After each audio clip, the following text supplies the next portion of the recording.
Hey guys, so with everything going on with full self-driving and vehicle designs, you wouldn't think that Tesla has time for anything else, but they've surprised us once again, preparing to roll out the next software update packed full of amazing features. Now this is going to be a public build, so that means everyone outside of the full self-driving program is going to be getting this update. Everyone outside of the US and Canada is pretty much assured that we'll be getting this update in the next following weeks. But for those of you that live in the US or in Canada that do want this update in your car, you're going to have to unsubscribe or turn off full self-driving supervised to be able to get this update. According to Not a Tesla app, version 2024.26 will be the build that includes all of these new features. And although this build is nothing in comparison to the spring update that we just got a few weeks back, this is going to be coming with a bunch of new changes. First off, we will be seeing the addition of two new music player, Amazon and YouTube Music. This is a great addition to Spotify and Apple alongside various different other streaming services as well. Second, this update will now finally include parental controls. This means that you will be able to set maximum speed, acceleration limits, and even curfews. There is a lot to expand on this feature alone. It will allow parents to finally set customizable profiles for their children,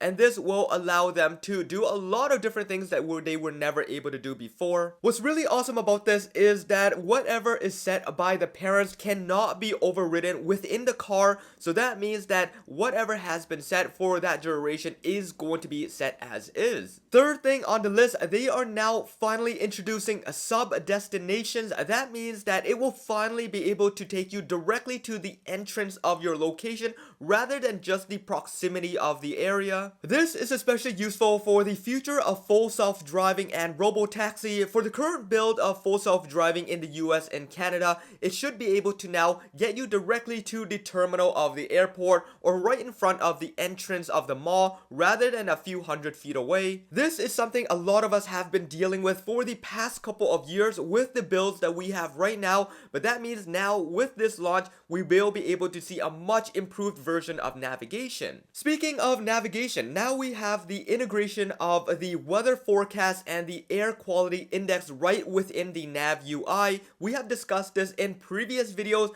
about how Tesla has just recently upgraded the navigation system within China to the extreme with so much detail that we have never seen before. If you want to know more about that and the voice activated system that have integrated within this nav, go check out my previous video. I will drop that link in the description below and up top there. Now, you'd be surprised if you thought this was it because there is so much more to this update. I won't be able to run down every feature with detail, but once you experience it in your car, you are going to see a great improvement in your day-to-day drive. Included in the list of features, we now have a redesigned menu for charging, allowing customizations of when you want to start and stop the charge. There is a lot of sub-menus within this, so you definitely want to check that out when you get it in your car. It also looks like we will be getting a redesigned climate control panel. That means that all the settings you will see within the UI of changing vents and airspeed, that is going to be updated, a lot more refreshed, and a lot better in terms of usability. Added to this, within the list of changes, auto air conditioning is now going to reduce the fan speed when you are on a call. This should have been in an update years back, but it seems like it's finally making it onto this software update, so we're really glad to have it now. Zoom meetings, if you ever do really use that, now is going to be in full screen, taking advantage of the entire display when you are parked. And USB microphone support is now finally available to the global market, whereas before it was only available to the Chinese community. So that means that you can use a third-party USB mic or buy one directly from the Tesla store called TesMic and plug it in and karaoke to your heart's content. And last but not least, for those of you guys that do take advantage of the games within Tesla UI, you will be able to see a new update to the Polytopia and the Vampire Zombie game. It seems like we will be seeing some sort of laboratory update.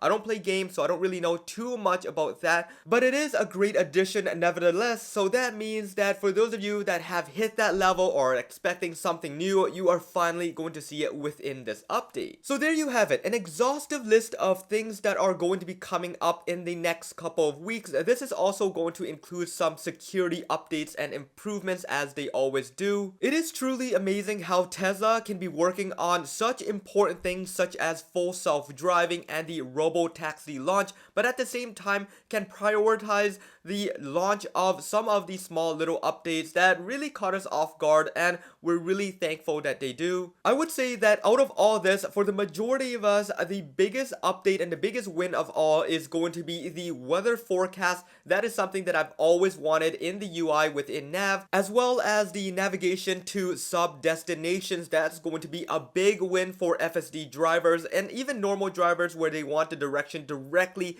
to the front entrance or the front gate of the final location. In terms of rollout, we are expecting 2 to 3 weeks from today. This is very typical of Tesla, as we've seen in previous updates. They usually go with a small wave rollout. That means that they really want to set it out to a few small batches before they start sending out to everyone else. I found out that the reason to this is because they want to monitor the data and they want to see if any type of bugs do pop up, they can fix it before they launch it out to the global market. I think this is a really great approach after thinking about it, unlike what Apple is doing where they roll out to everyone else. But this is really subjective, and now finally understanding it, I really understand both sides and how they roll. But anyways guys, I will keep an eye out on this update and anything else that comes up, so definitely stick around and hit that subscribe and that bell notification if you haven't already done so, and follow me on Twitter at HeyJohnE. Over there you guys will see the latest. You guys can chat with me anytime